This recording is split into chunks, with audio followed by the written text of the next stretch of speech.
ایک سلطان نے سنا کہ بازار میں ایک لونڈی ہے جس کی قیمت 100 دیگر لونڈیوں سے زیادہ ہے۔ اس نے اس لونڈی کو دیکھنے کے لیے بلایا تاکہ جان سکے کہ وہ اتنی خاص کیوں ہے۔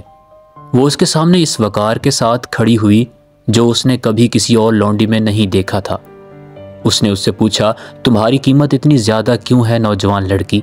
اس نے جواب دیا، کیونکہ میں اپنی عقل سے ممتاز ہوں۔ سلطان کو حیرانی ہوئی۔ اس نے کہا، میں تم سے ایک سوال پوچھوں گا، اگر تم نے صحیح جواب دیا تو میں تمہیں آزاد کر دوں گا، ورنہ تمہیں قتل کر دوں گا۔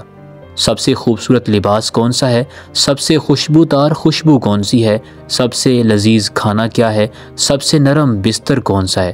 اور سب سے خوبصورت ملک کون سا ہے؟ لونڈی نے مجمع کی طرف دیکھا اور کہا، میرا سامان اور گھوڑا تیار کرو، کیونکہ میں اس محل سے ایک آزاد عورت کے طور پر جا رہی ہوں۔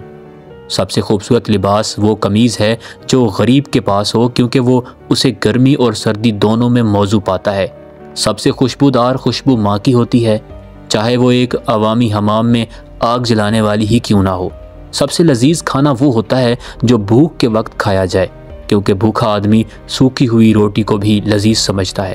سب سے نرم بستر وہ ہے جس پر تم سکون سے سوتے ہو، اگر تم ظالم ہو تو سونے کا بستر بھی تمہیں کانٹوں سے بھرا لگے گا۔ وہ دروازے کی طرف بڑھی تو سلطان نے اسے آواز دی، تم نے میرے آخری سوال کا جواب نہیں دیا۔ اس نے مڑ کر کہا، سب سے خوبصورت ملک وہ ہے جو آزاد اور جاہلوں کے زیر حکومت نہ ہو۔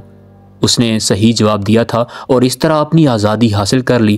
ہاں، وہ بالکل درست تھی، سب سے خوبصورت ملک وہی ہوتا ہے جس پر جاہل حکمران نہ ہوں۔